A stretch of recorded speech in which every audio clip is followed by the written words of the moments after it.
Thank you, Madam Chair. So major navies, and I appreciate this and a hearing, and thank you for your time and your leadership. One of the vulnerabilities we have with our Navy and other navies is the small seaborne and airborne threats.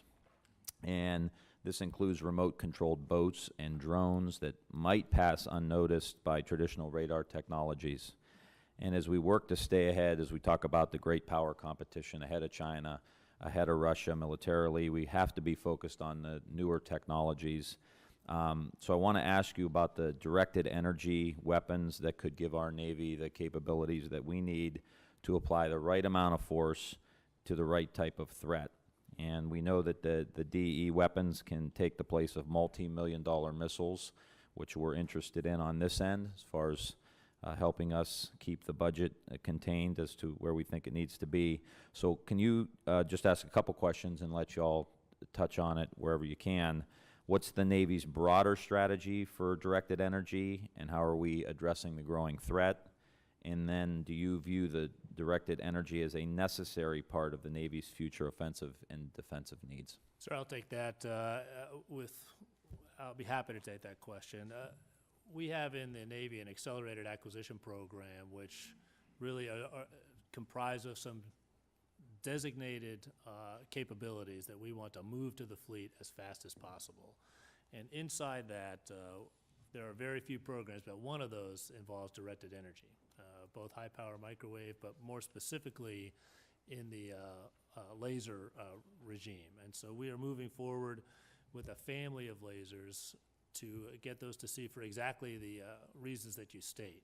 They're absolutely fundamental to allowing us to address some of these small threats, small boats, small aircraft, unmanned aircraft, but also as the technology is allowing us to really address some very high-end threats, anti-ship cruise missiles, and those types of threats. Furthermore, they can be used as a counter-ISR type of a thing, a dazzler. And so depending upon the energy that you are employing, they can be used across the full spectrum. Finally, they get you on the right side of the cost curve in terms of dollars per shot instead of millions of dollars per shot. So we're accelerating this as fast as we can. We've got some great progress. I'd love to come and brief you on the whole portfolio, but by virtue of moving this into the accelerated acquisition program, we've achieved timescales, compressing from 3 years to less than 1 year in terms of moving some of these lasers through to production and testing. And so I look forward to briefing you. It's an absolute high priority for us.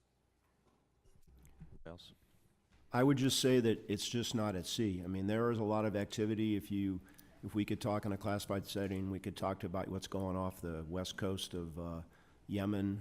There's kind of a live fire laboratory down there with some of the threats that you described, but the same capabilities that we're going to need at sea, we're going to need ashore. So the small UAS threat is something that there's a lot of activity going on, from basic kinetic shoot them down to try to break the link to use a laser. So and all the services are involved, and then the department's involved, the OSD is involved. Dr. Roper, I believe, is working for the Air Force, and his office, Special Capabilities Office, is working a lot of this stuff. So there is, as the CNO says, a lot of activity, and it's going to start to funnel down as we get to where we have to pick this. But I think for the Naval Force, mounting these capabilities on ships, I think fairly soon, we're going to be able to see what their impact is, because clearly our adversaries, to include counter-violent extremist organizations, are taking advantage of very cheap off-the-shelf technology that gives them an advantage that right now we have a capability to contest it, but the DE stuff will really change the game for us. Admiral, I had a very good brief your team gave us, and Madam Chair, I would just encourage everybody in the committee to get that brief. I think a very important next step for us to continue to fund and take to the next level. Yield back. Congressman, if I could just, De-escalate. could I just add a footnote there, because I think it's important for the whole committee to hear this.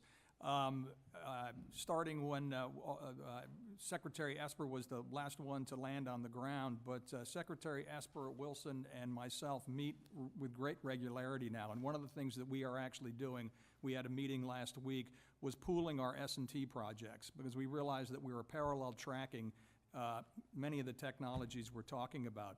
We're working with Mike Griffin now that he's on board, and really seeing how we can align our resources in the most effective manner in order to tackle some of these issues at hand. Great. Thank you. Yield back.